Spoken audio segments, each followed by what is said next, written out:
Assalamualaikum warahmatullahi wabarakatuh. Sebelumnya tak kenal maka tak sayang. Perkenalkan, nama saya Ayu Landari dari Fakultas Ekonomi dan Bisnis Prodi Manajemen Universitas Buana Perjuangan Karawang. Kali ini saya akan sedikit menjelaskan hasil analisis saya dalam mata kuliah Studi Kelayakan Bisnis, Kuliner, Resto dan Kafe, Warung Desa. Analisis ini dibuat untuk memenuhi salah satu tugas mata kuliah Studi Kelayakan Bisnis dengan dosen pengampu Bu Neni Triana. Sebelumnya, saya akan menyebutkan poin-poin materi pembahasan yang akan saya jelaskan selanjutnya, yaitu yang pertama adalah latar belakang, kedua kajian aspek legal, lalu ada aspek pasar dan peluang bisnis, lalu ada kajian aspek ekonomi dan sosial, aspek lingkungan, aspek teknologi dan teknik, dan aspek finansial. Baik, kita masuk ke pembahasan yang pertama, yaitu latar belakang dari resto dan kafe Warung Desa. Warung Desa atau dikenal dengan sebutan Wardes merupakan salah satu pelaku usaha mikro kecil dan menengah yang bergerak di bidang kuliner yang mampu bertahan menghadapi dampak negatif dari pengembangan di dunia kuliner dan kemajuan teknologi yang mendukungnya. Selanjutnya, materi pembahasan yang kedua yaitu aspek legal. Untuk memulai suatu usaha dibutuhkan kelegalan dalam proses dan pembangunannya. Hal ini dikarenakan dalam pembentukan suatu usaha pasti secara langsung ataupun tidak langsung berhubungan dengan pemerintah yang ada dan juga ikut berpartisipasi dalam perekonomian negara. Berikut nama perusahaan atau usaha yaitu Resto dan Kafe Warung Desa yang beralamat di Jalan HS Ronggowaluyo, Pasar Jaya, Teluk Jambe Timur, Kabupaten Karawang. Bisa dilihat ini merupakan logo dari Warung Desa. Adapun pada aspek legal, hal yang dikaji adalah identifikasi badan hukum, identifikasi legal investasi, dan analisis mengenai dampak lingkungan atau AMDAL.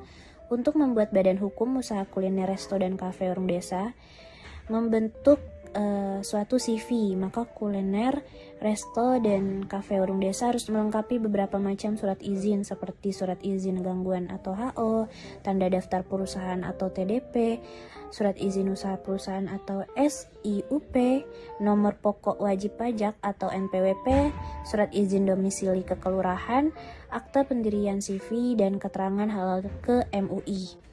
Identifikasi legalitas usaha kuliner, resto, dan kafe Warung Desa dilakukan dengan daftar negatif investasi. Berdasarkan daftar negatif investasi tersebut, usaha kuliner, resto, dan kafe Warung Desa tidak termasuk di dalam daftar negatif investasi, sehingga usaha ini legal menurut hukum dan undang-undang yang berlaku. Baik, selanjutnya materi pembahasan ketiga yaitu aspek pasar dan peluang bisnis. Pengembangan usaha berhubungan dengan pangsa pasar pemilik usaha. Salah satu alat yang digunakan dalam pertimbangan pengembangan adalah analisis SWOT atau Strengths, Weakness, Opportunities, dan Threats. Berikut adalah tabel analisis SWOT.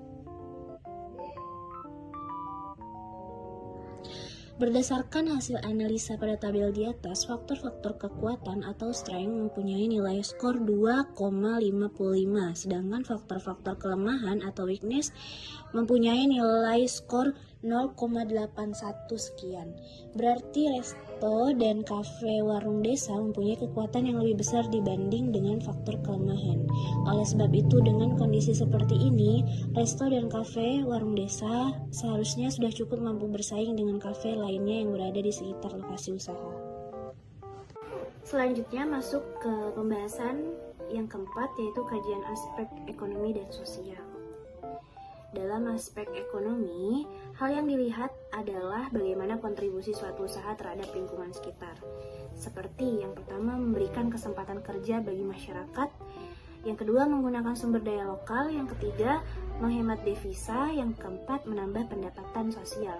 Sedangkan aspek sosial meliputi yang pertama perusahaan dengan lembaga sosial, yang kedua perusahaan dengan sosial yang kompleks, yang ketiga perusahaan dengan masyarakat pluralistik. Lalu materi pembahasan kelima yaitu aspek lingkungan. Aspek lingkungan menyangkut berbagai hal yang berhubungan dengan lingkungan dan dampak yang ditimbulkan oleh keberadaan suatu perusahaan. Aspek lingkungan hidup ini bertujuan untuk menentukan apakah secara lingkungan hidup, misalnya dari sisi udara dan air, rencana bisnis diperkirakan dapat dilaksanakan secara layak atau sebaliknya. Analisis yang dilakukan oleh usaha kuliner warung desa adalah rencana kelola lingkungan atau RKL. Rencana kelola lingkungan yang dibuat oleh warung desa merupakan dokumen yang memuat upaya-upaya untuk mencegah, mengendalikan, dan menanggulangi dampak penting lingkungan. Selanjutnya, materi pembahasan yang keenam yaitu aspek teknik dan teknologi. Aspek teknis merupakan aspek menilai suatu usaha, dikatakan layak dilihat dari teknis operasional secara rutin dan teknologi yang akan digunakan sehingga dalam saat operasional tidak terjadi kesalahan fatal yang akan membuat biaya produksi semakin tinggi dan faktor-faktor lainnya yang akan membuat kerugian bagi perusahaan di masa yang akan mendatang. Kelayakan bisnis. Kafe dan resto warung desa dapat dilihat dari lokasi usaha, luas produksi, layout atau tata letak ruangan, dan pemilihan teknologi yang digunakan.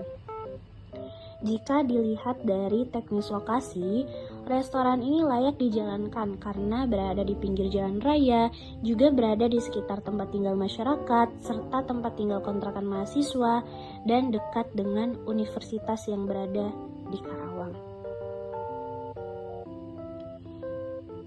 Berdasarkan hasil wawancara dengan kepala bagian personalia dan karyawan dari resto warung desa, pertimbangan tersebutlah yang menjadi alasan membuka usaha ini.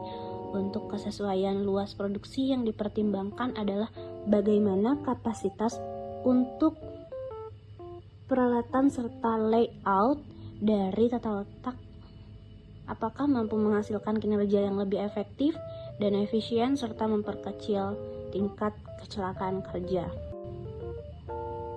Dilihat dari hasil analisa tersebut dapat dikatakan bahwa resto dan kafe warung desa dalam aspek teknis dan teknologi dapat dikatakan layak untuk diteruskan. Pemilik ataupun para karyawan dapat melakukan inovasi yang lebih baik atau lebih sempurna lagi sehingga usaha resto dan kafe warung desa ini semakin sukses ke depannya.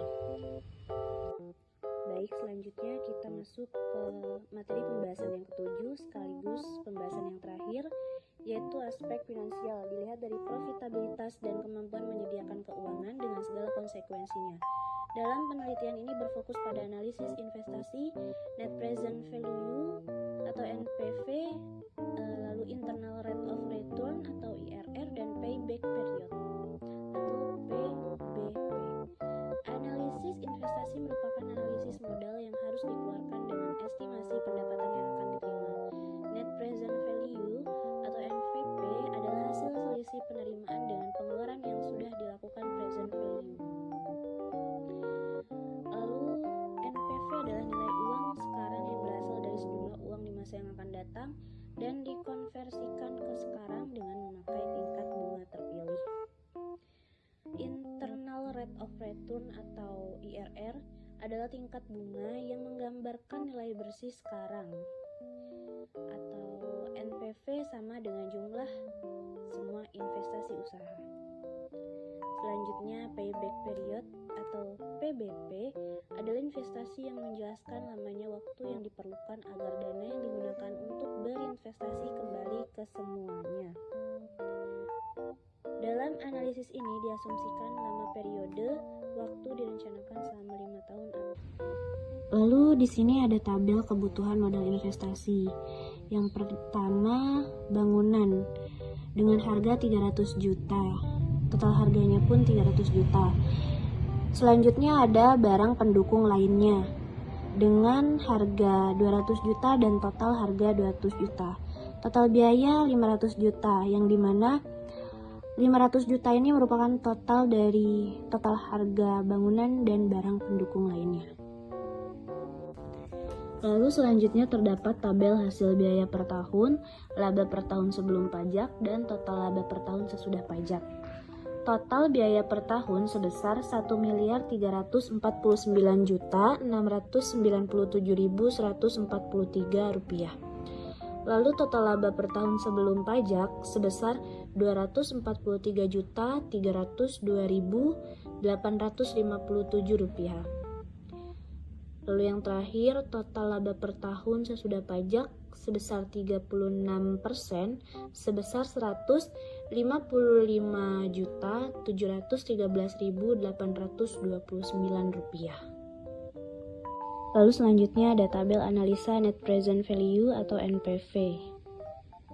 Dengan hasil akhir dari NPV tersebut yaitu Rp29.577.421. Selanjutnya ada tabel analisa internal rate of return atau IRR yang dimana modal 500 juta dikalkulasikan dengan DF sebesar 18% dengan hasil PV1-nya adalah Rp29.577.420,56 dan di mana modal 500 juta yang telah dikalkulasikan dengan DF sebesar 20,49%